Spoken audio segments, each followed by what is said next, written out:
ಈ ದೇವಸ್ಥಾನದಲ್ಲಿ ಆಂಜನೇಯ ವಯಸ್ಸಾದ ಆ ರೂಪದಲ್ಲಿರೋದು. ಸತಿದು ಮೇಲಿನ ಹಲ್ಲಿರುತ್ತಲ್ಲ ಅದು ಇಲ್ಲಿ ಬಿದ್ದಿರೋದು. ನಮಸ್ಕಾರ, ಎಲ್ಲರೂ ಹೇಗಿದ್ದೀರಾ? ಎಲ್ಲರೂ ಚೆನ್ನಾಗಿದ್ದೀರಾ ಅಂತ ಅಂದ್ಕೊಂಡು ಇವತ್ತಿನ ವಿಡಿಯೋನ ಸ್ಟಾರ್ಟ್ ಮಾಡೋಣ.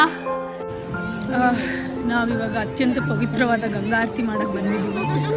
ಎಲ್ಲ ರೆಡಿಯಾಗಿ ಬನ್ನಿ ಹೋಗಿ ಗಂಗಾ ಆರತಿ ಮಾಡ್ಕೊಳ್ಳೋಣ. ಈ ಗಂಗಾ ಆರತಿ ಏನಕ್ಕೆ ಮಾಡ್ತಾರೆ ಅಂತ ಅಂದರೆ ನಮ್ಮ ಪಾಪ ಕರ್ಮಗಳೆಲ್ಲ ತೊಳೆದು ಹೋಗಲಿ ಅಂತ ಮಾಡ್ತಾರೆ ಇದನ್ನು. ನಾವು ಅಲ್ಲಿನ ಲೋಕಲ್ ಆಟೋದಲ್ಲಿ ಹೋದ್ವಿ ಗಂಗಾ ಆರತಿ ಮಾಡೋ ಅಂತ ಪ್ಲೇಸ್ಗೆ. ನಮ್ಮ ಪ್ರೈವೇಟ್ ವೆಹಿಕಲ್ನ ಪಾರ್ಕ್ ಮಾಡಿದ್ವಿ.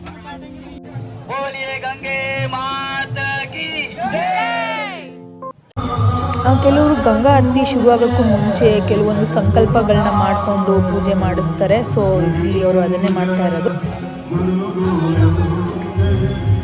ಗಂಗಾ ಆರತಿ ಮಾಡೋ ಮೇನ್ ರೀಸನ್ ಏನು ಅಂತಂದರೆ ಗಂಗೆ ತುಂಬ ರಭಸವಾಗಿ ಹರಿಯೋದ್ರಿಂದ ಅದನ್ನ ಶಾಂತ ಮಾಡೋಕ್ಕೋಸ್ಕರ ಗಂಗಾ ಆರತಿ ಮಾಡೋದು. ಎವ್ರಿ ಈವ್ನಿಂಗ್ ಮಾಡ್ತಾರೆ, ಮಾರ್ನಿಂಗ್ ಸಹ ಇರುತ್ತೆ. ಸೊ ಈ ಥರ ಫ್ಲಡ್ಸ್ ಎಲ್ಲ ಆಗೋ ಚಾನ್ಸಸ್ ಇರುತ್ತೆ, ಅದಕ್ಕೋಸ್ಕರ ಶಾಂತಿ ಮಾಡ್ತಾರೆ. ಭೂಕುಸಿತ ಮತ್ತು ಪ್ರವಾಹಗಳು ಕಮ್ಮಿಯಾಗಿ ಅಂತ ಗಂಗಾ ಆರತಿ ಮಾಡ್ತಾರೆ. ಸಂಕಲ್ಪ ಎಲ್ಲ ಮಾಡ್ಕೊಂಡಿದ್ದಾದ್ಮೇಲಿಂದ ಅವರು ಗಂಗೆಗೆ ಧೂಪ ಹಾಕ್ತಾ ಇದ್ದಾರೆ. ನೋಡ್ಬೋದು ಯಾವ ಥರ ಧೂಪ ಹಾಕ್ತಾ ಇದ್ದಾರೆ.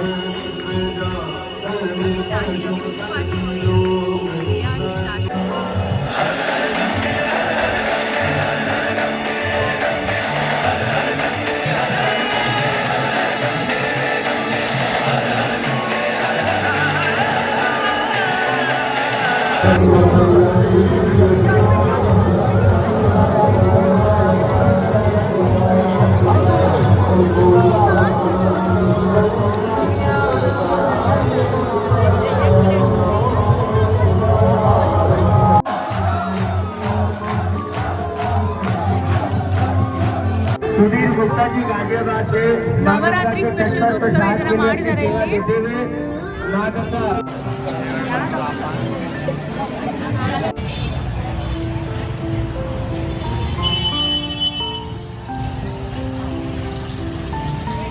ಸ್ಪ್ರೌಟ್ಸ್ ತಿನ್ನಕ್ಕೆ ಸ್ಪೂನ್ ನೋಡಿ ಹೆಂಗಿದೆ. ಬಂತು. ನಾನು ಶಾಪಿಂಗ್ ಮಾಡ್ದಾ? ಯಾಕೋ ತಗೊಳ ಇರೋದ್ರು. ಅಲ್ಲಿ ನೋಡು, ಆ ಸೀರೆ ಚೆನ್ನಾಗಿದೆ ನೋಡು. ಇಲ್ಲಿ ನೋಡಿ ಸೀರೆ ಚೆನ್ನಾಗಿದೆ ನೋಡು. ನಿನ್ನ ಗರ್ಲ್ ಫ್ರೆಂಡ್ಗೆ ತಗೊಂಡೋಗು. ಲೋನಿ ಒಂದಲ್ಲ ಎರಡು 10 ಸೀರೆ ತಗೊಂಡೋಗ್ಬೇಕಲ್ವಾ? ಇವತ್ತು ನಾವು ಒಂದು ಶಕ್ತಿ ಪೀಠದಲ್ಲಿದ್ದೀವಿ. ಇಲ್ಲಿ ಜನಗಳ ಹತ್ರ ಒಂದು ಕತೆ ಇದೆ. ಅದೇನಂತ ಹೇಳಿದ್ರೆ, ಇಲ್ಲೊಬ್ಬ ರಾಜ ಇರ್ತಾನೆ. ಅವನು ಅಪ್ಪಟ ಶಿವನ್ ಭಕ್ತ ಆಗಿರ್ತಾನೆ. ಅವನ ಮುಂದೆ ಒಂದು ಚಿಕ್ಕ ಹುಡುಗಿ ರೂಪದಲ್ಲಿ ಸತಿ ಪಾರ್ವತಿ ದೇವಿ ಬಂದ್ಬಿಟ್ಟು ನನಗೆ ಅಂತ ಒಂದು ಗುಡಿ ನಿರ್ಮಿಸು ಅಂತ ಕೇಳ್ಕೊತಾಳೆ. ಆ ದೇವಿ ಮಾತಿನ ಪ್ರಕಾರನೇ ಆ ರಾಜ ಇಲ್ಲಿ ಒಂದು ಗುಡಿನ ನಿರ್ಮಿಸ್ತಾನೆ. ಅದೇ ಇವತ್ತಿನ ದಾರಿದೇವಿ. ನಿಮ್ಗೆ ಇಲ್ಲಿ ಕಾಣಿಸಲ್ಲ, ನಾನು ಬೇರೆ ವಿಡಿಯೋದಲ್ಲಿ ತೋರಿಸ್ತೀನಿ. ಅದನ್ನ ಏನಕ್ಕಂದ್ರೆ ಹತ್ತಿರದಲ್ಲಿ ವೀಡಿಯೋಸ್ ಎಲ್ಲ ಮಾಡೋಂಗಿರಲಿಲ್ಲ. ಸೊ ನಾನು ಹೋಗೋ ಬರೋ ದಾರಿನಲ್ಲಿ ವೀಡಿಯೋ ಮಾಡ್ತಾ ಇದ್ದೀನಿ. ಇಲ್ಲಿ ಕಾಣಿಸುತ್ತೆ ನೋಡಿ. ಸೆಕೆಂಡ್, ಇವತ್ತಿನ ದಾರಿದೇವಿ ಟೆಂಪಲ್ ಇದು ಶಕ್ತಿ ಪೀಠಗಳಲ್ಲಿ ಒಂದು. ಸತಿದು ಮೇಲಿನ ಹಲ್ಲಿರುತ್ತಲ್ಲ ಅದು ಇಲ್ಲಿ ಬಿದ್ದಿರೋದು. ಅದಕ್ಕೆ ಇದನ್ನು ಶಕ್ತಿ ಪೀಠ ಅಂತ ಹೇಳ್ತಾರೆ. ನಮ್ಮ ಚಾಮುಂಡಿ ಬೆಟ್ಟದಲ್ಲಿ ದೇವಿದು ಕೂದಲು ಬಿದ್ದಿದೆ ಅಲ್ವಾ, ಹಾಗೆ ಇಲ್ಲಿ ಮೇಲ್ಗಡೆ ಹಲ್ಲು ಇಲ್ಲಿ ಬಿದ್ದಿರೋದು ದೇವಿದು. ಆದರೆ ಇಲ್ಲಿ ಇನ್ನೊಂದು ಕತೆ ಇದೆ. ದೇವಿ ಒಬ್ಬ ರೈತನ ಕನಸಲ್ಲಿ ಬಂದ್ಬಿಟ್ಟು ನನಗೆ ಗುಡಿ ಕಟ್ಸು ಅಂತ ಹೇಳಿರೋ ಕಥೆನೂ ಇದೆ. ಜೊತೆಗೆ ಶಂಕರಾಚಾರ್ಯರು ಆ್ಯಕ್ಚುಲ್ ಆಗಿ ಈ ಪೀಠನ ಸ್ಥಾಪಿಸಿದ್ದಾರೆ ಅನ್ನೋ ಕಥೆನೂ ಇದೆ. ಬಟ್ ಇದರಲ್ಲಿ ಯಾವುದು ಆ್ಯಕ್ಚುಲ್ ಅಂತ ಗೊತ್ತಿಲ್ಲ. ಇಲ್ಲಿ ಪುರಾಣಗಳ ಪ್ರಕಾರ ಈ 3 ಕಥೆಗಳಿದೆ ಇಲ್ಲಿ. ಸೊ ಏನೇ ಆಗಿರಲಿ, ಇದು ಒಂದು ಶಕ್ತಿಪೀಠ. ಆಮೇಲೆ ಈ ದೇವಿದು ಇನ್ನೊಂದು ವಿಶೇಷತೆ ಏನಂತ ಗೊತ್ತಾ? ಈ ಬೆಳಿಗ್ಗೆ ಹೊತ್ತು ದೇವ್ರದ್ದು ಮುಖ ಚಿಕ್ಕ ಹುಡುಗಿ ಥರ ಇರುತ್ತೆ. ಮಧ್ಯಾಹ್ನ ಟೈಮಲ್ಲಿ ದೇವ್ರದ್ದು ಒಂದು ಹೆಂಗಸಿನ ರೂಪದಲ್ಲಿರುತ್ತೆ ಫೇಸ್.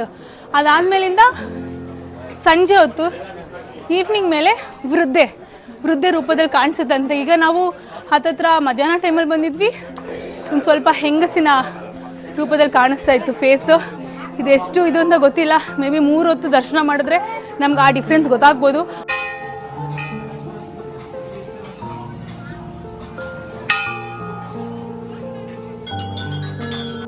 ನೋಡಿ, ನಮಗೆ ದರ್ಶನಕ್ಕೆ ನಿಂತಿದ್ದೀವಿ. ಸಿಕ್ಕಾಪಟ್ಟೆ ರಶ್ ಇದೆ.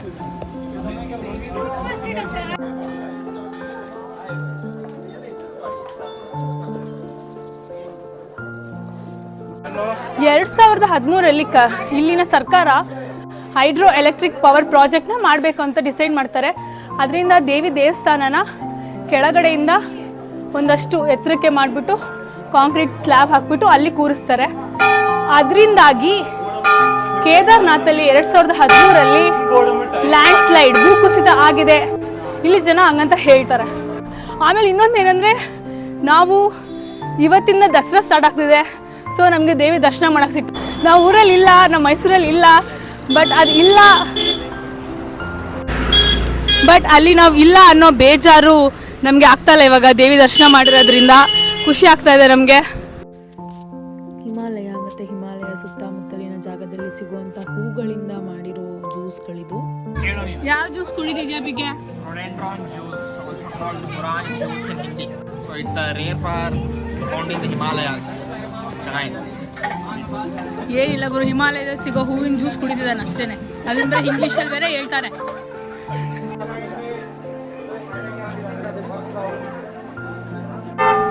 ಆಮೇಲಿಂದ ಈ ದೇವಸ್ಥಾನ, ನಾನು ಏನು ನಿಮಗೆ ಅವತ್ತು 4 ಧಾಮಗಳ ಬಗ್ಗೆ ಹೇಳಿದ್ದೆ, ಆ 4 ಧಾಮಗಳನ್ನ ಈ ದೇವಿ ಕಾಪಾಡ್ತಾಳೆ ಅನ್ನೋ ನಂಬಿಕೆ ಇದೆ. ನಿಮಗೆಲ್ಲ ಒಂದು ಕತೆ ಗೊತ್ತಾ? ಪಾಂಡವರು ವನವಾಸದಲ್ಲಿ ಇರುವಾಗ, ಭೀಮಾ ಒಂದು ಕಾಡಲ್ಲಿ ಹೋಗಿರುವಾಗ ಅಲ್ಲಿ ಹನುಮಾನ್ ಮಲ್ಕೊಂಡಿರ್ತಾನೆ, ಬಾಲನ ಫುಲ್ಲು ರೋಡ್ ತುಂಬ ಹಾಕೊಂಡು ಮಲ್ಕೊಂಡಿರ್ತಾನೆ.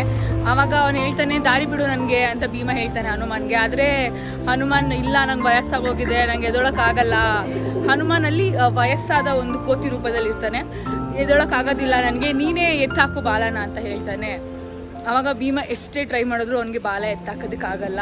ಆಂಜನೇಯ ಅವನು ಎಷ್ಟು ದೊಡ್ಡದಾಗಿ ಬೆಳಿಬೋದು ಅಂತ ತೋರಿಸ್ತಾನೆ. ಆವಾಗ ಭೀಮಂಗೆ ಅವನು ಒಬ್ಬನೇ ಸಿಕ್ಕಾಪಟ್ಟೆ ಶಕ್ತಿಶಾಲಿ, ಅವನು ಒಬ್ಬನೇ ಅಷ್ಟು ದೊಡ್ಡದಾಗಿರೋದು ಅನ್ನೋ ಅಹಂಕಾರ ಕಮ್ಮಿ ಆಗುತ್ತೆ. ಆಂಜನೇಯಂಗಲ್ಲಿ ಕೈ ಮುಟ್ಟಿ ಕ್ಷಮೆ ಕೇಳಿಬಿಟ್ಟು ಅವನು ಮುಂದೆ ಹೋಗ್ತಾನೆ.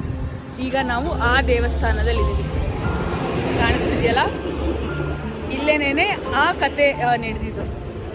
ಇಲ್ಲಿ ಒಳಗಡೆ ಆಂಜನೇಯನ ಮೂರ್ತಿ ಇದೆ. ಇವಾಗ ಹೋಗಿ ನಾನು ಅಲ್ಲಿ ಕೈ ಮುಕ್ಕೊಂಡು ಬರ್ತೀನಿ.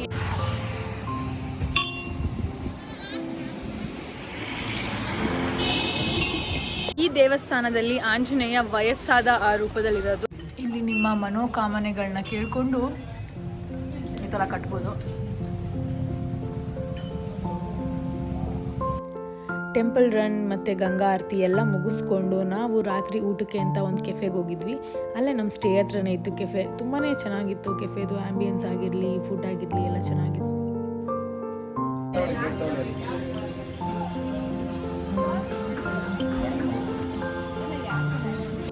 ಇಲ್ಲಿ ನೋಡಿ, ಇಲ್ಲಿ ನಾವು ಶಾಕ್ಷುಕಾ ಅಂತ ಒಂದು ಇಸ್ರೇಲ್ ಡಿಶ್ ಆರ್ಡರ್ ಮಾಡಿದ್ದೀವಿ. ಇದರಲ್ಲಿ ಏನೋ ಪನ್ನೀರ್ ಗೊಜ್ಜಿದೆ, ಪಿಕ್ ಹೇಳ್ದಂಗೆ ಚಪಾತಿ ಇದೆ, ಫ್ರೈಸ್ ಇದೆ, ಇದೇನಂತ ಗೊತ್ತಿಲ್ಲ. ಚೀಸ್ ಅದು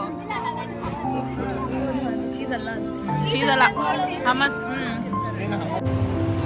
ಅಲ್ಲಿ ನೋಡಿ, ಅಲ್ಲೊಂದು ಲೈಟ್ ಹಾಕಿರೋ ಸೇತುವೆ ಕಾಣಿಸ್ತಿದೆಯಲ್ಲ, ಅದು ರಾಮ್ ಜುಲಾ ಅಂತ. ಅಂದರೆ ರಾಮ ಆ ಜಾಗದಲ್ಲಿ ಗಂಗಾ ನದಿನ ಪಾರ್ ಮಾಡಿದ್ದು, ಸೊ ಅದಕ್ಕೆ ಅದನ್ನ ರಾಮ್ ಜುಲಾ ಅಂತಾರೆ. ಈಗ ನಾವು ಅದಕ್ಕೆ ಒಂದು ಸೇತುವೆ ಕಟ್ಕೊಂಡಿದ್ದೀವಿ.